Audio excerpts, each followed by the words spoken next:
우리 하나님의 성령 안에서 씻음과 거룩함과 의롭다 하심을 받았느니라. 아멘. 오늘 본문은 이렇게 시작합니다. 먼저 1절부터 3절입니다. 너희 중에 누가 다른 이와 더불어 다툼이 있는데 구태여 불의한 자들 앞에서 고발하고 성도 앞에서 하지 아니하느냐? 성도가 세상을 판단할 것을 너희가 알지 못하느냐? 세상도 너희에게 판단을 받겠거든 지극히 작은 일 판단하기를 감당하지 못하겠느냐? 우리가 천사를 판단할 것을 너희가 알지 못하느냐? 그러하거든 하물며 세상 일이랴. 사도 바울은 1절부터 3절까지 이 세상 법정을 의존하는 고린도 교회 성도들을 강하게 책망합니다. 여기서 우리는 1세기 고린도 이 도시의 문화적 또 당시 로마 제국의 이 법정이 어떤 상태였는가를 이해할 필요가 있습니다. 왜냐하면 오늘날 법정과 당시의 법정은 큰 차이가 있기 때문입니다. 이 당시 로마 제국과 고린도 사회의 법정은 이 정의를 실현하는 판결의 장소였으나 동일하게 꼭 그것만의 역할을 하지 않았고 또 그 역할을 제대로 하지 못했다라고 설명드릴 수 있습니다. 그 이유는 권력자들이 이 법정에서 자신의 명예나 정치적 영향력을 높이고 상대방을 공개적으로 망신을 주고 또 정치적으로 공격을 하며 자신의 사회적 위치를 과시하거나 확정되는 도구로 법정을 사용하였고 재판관들도 이것에 너무 깊이 관여되어 있어서 이 법정 자체가 사실상 이 정의로운 판단을 하는 역할이 거의 소실된 상태였다라고 볼 수 있기 때문입니다. 그래서 법정은 일종의 이 검투사 쇼와 비슷한 볼거리였으며 당시 콜로세움이 그런 역할을 하지 않았습니까? 그리고 세력가들의 권력 투정의 장이 바로 이 법정이었다. 그래서 이 재판가들은 신분과 뇌물에 완전히 노예가 되어버린 상태였다라고 설명드릴 수 있습니다.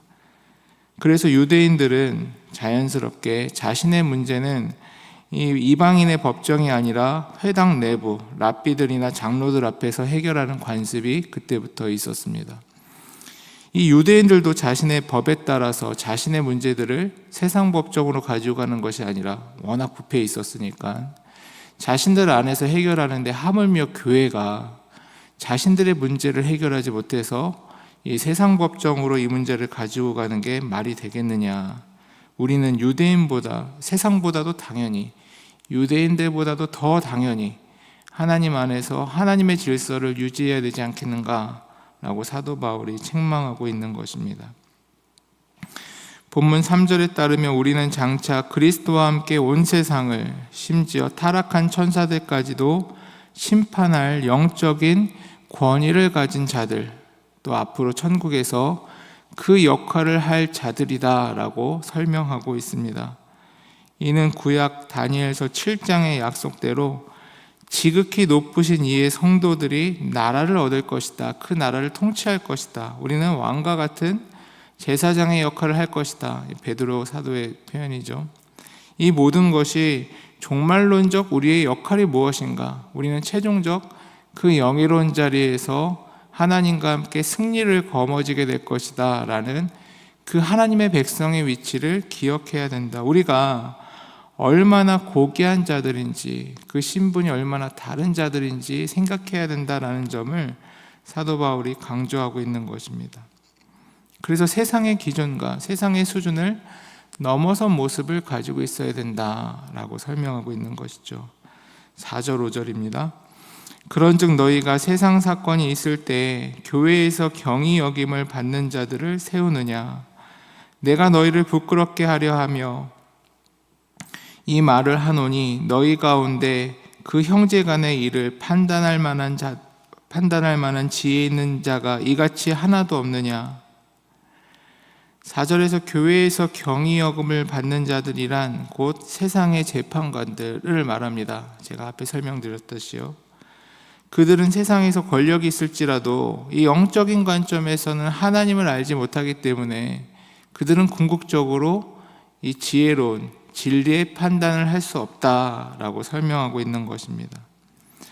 그래서 당시 재판관들이 이미 세상 문화에 부패한 자들인데 어떻게 우리가 그들의 지혜를 의존할 수 있는지, 그리고 우리에게는 세상 법정을 뛰어넘는 하나님의 말씀이 있음을 다시금 강조하고 기억하도록 고린도 교회 성도들에게 가르치고 있습니다. 6절 7절입니다. 형제가 형제와 더불어 고발할 뿐더러 믿지 아니하는 자들 앞에서 하느냐? 너희가 피차 고발함으로 너희 가운데 이미 뚜렷한 허물이 있나니 차라리 불의를 당하는 것이 낫지 아니하며 차라리 속는 것이 낫지 아니하냐. 이제 우리의 생각과 가장 크게 충돌하는 지점이 나옵니다. 7절 하반절인데요. 차라리 불의를 당하는 것이 낫지 아니하며 차라리 속는 것이 낫지 아니하냐. 이 지점에서 성도님들이 질문이 있고, 저도 예전부터 목사님들한테 들었던 설교가 있습니다. 절대로 세상 법정에 상고하지 말아라. 그리스도인들 다 참고 다 손해봐라. 이렇게 말씀하셨던 것들이 기억납니다. 근데 우리가 무조건 이제 상고하지 않는 것이 맞는 것인가 또 생각해 볼 필요가 있는 것이죠. 성경 전체를 균형 있게 보아야 하는 것입니다.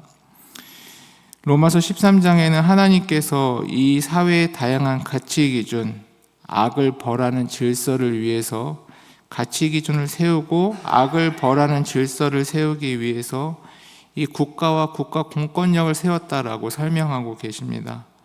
그렇기에 오늘 본문 7절의 말씀은 형사적 범죄, 즉 폭력, 사기, 횡령, 많은 범죄들, 또 사회적 약자를 유린하는 범죄, 이 모든 것을 그냥 묵인하고 용서해라라는 말이 아닙니다. 되려 이것을 우리는 묵인하고 용서라는 이름으로 그냥 다 없는 것처럼 치부한다면 그것은 오히려 우리가 세상의 질서를 어지럽히는 모양이 되는 것이죠. 오늘날 교회에서 그런 모습을 발견되지 않습니까? 또 목사님들이 자신의 죄를 이 말씀을 근거로 해서 이거 세상 법정 가져가면 안 된다, 이런 어처구니 없는 일도 많습니다. 그래야 될 것이 아니라 당연히 마땅히 죄에 대해서는 죄를 묻고 죄에 대해서는 그의 값을 치르게 해야 되는 것이 그리스도인들의 역할인데, 여기서 그러면 참으라고 하는 것은 무엇인가? 여기서 우리는 세상 법정으로 가져가지 말라고 하는 것은 무엇인가? 오늘날 우리가 사회를 보면 우리의 작은 손에 작은 자존심의 문제, 이것을 도저히 참아내지 못하는 너그러움이라고는 조금도 찾아볼 수 없는 그리스도인들의 모습을 우리는 생각해 봐야 된다, 이러한 의미입니다.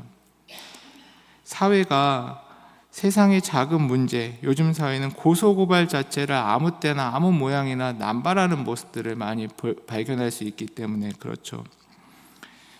자신의 아이가 조금이라도 다치거나 손해를 본 것 같으면 상대방의 가정이나 담당 선생님을 아무렇지도 않게 고발합니다. 학생들 역시 자기가 학교폭력을 당했다며 선생님을 수시로 고발하는 일들 또한 있죠. 주차 문제나 층간소음 같은 일상적 갈등 속에서도 우리는 지혜로운 방식으로, 섬김의 방식으로, 대화의 방식으로 해결하려고 하기보다 무조건 고발, 고소, 법적인 것으로 압박하려고 하는 것이 우리의 상투적인 모습으로 변해버린 사회 속에 살고 있습니다. 그러한 사회 속에서 우리 그리스도인들의 역할은 무엇인가? 세상 문화는 내 권리를 1%라도 침해당하면 그것을 싸워서 받아내는 것이 지혜로운 거다라고 말할지 모르나, 우리 그리스도인들은 이와 같이 살아서는 안 된다. 십자가의 복음의 길을 따라가야 된다. 낮아지고 참고 희생하고 품고 사랑하는 과정을 통해서 생명력이 피어나는 것인데, 어찌 그리스도인이 세상 사람들과 똑같이 살아갈 것인가를 설명하고 있는 것입니다. 그러한 부분에 있어서 우리 그리스도인들은 달라져야 합니다. 그러한 부분에 있어서 우리가 8절부터 10절에서 이야기하는 세상 사람들과 똑같은 죄, 똑같은 모양으로 살아가야 될 것이 아니라 11절에서 말하는 성령 안에서 씻음과 거룩함과 의롭다함을 받으신 자들답게 세상의 수준과 다른 그리스도인의 모습으로 더 넓고 더 영광스러운 하나님의 마음을 품고 나아가야 된다라고 사도 바울은 설명하고 있는 것입니다. 사랑하는 성도님들, 우리가 하나님의 사랑을 안다면 우리가 우리 안에서 얼마나 큰 은혜를 얻었는지 계속해서 그것을 감사하고 기뻐하고 또 그 은혜를 지키기 위해서 노력하는 것이 당연하지 않겠습니까? 우리가 1만 달란트의 빚을 탕감받았는데 어찌 이 작은 빚을, 작은 손해를 끼친 그 사람을 이해하지 못하고 품지 못할 그런 옹졸한 모습을 우리 그리스도인들은 가져서는 안 되는 것이다 라고 설명하고 있는 것이죠. 오늘 기도의 자리에서 함께 이렇게 기도하기 바랍니다. 우리는 여전히 부족하지만 하나님께서 우리에게 더 넓은 마음을 주신다면, 이 복음의 은혜를 더 깊이 누릴 수 있는 하나님의 사랑을 깨닫게 해주신다면, 오늘 우리의 기도의 제목들 가운데, 우리의 문제들 가운데 사실 다른 사람들과 이웃 간에 또 나의 작은 옹졸함 때문에 생겨난 이 문제들 또한 있지 않습니까? 그 문제를 극복하고 오늘보다 더 나은 내일 속에서는 더 예수님 닮아가는 아름답고 넓은 마음의 사람이 되게 해주십시오.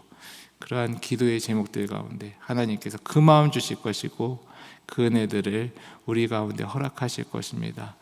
기도의 자리에서 그 은혜가 또 그 사랑이 충만한 우리 모든 성도님들 되시기를 주의 이름으로 축원합니다. 함께 기도하시겠습니다.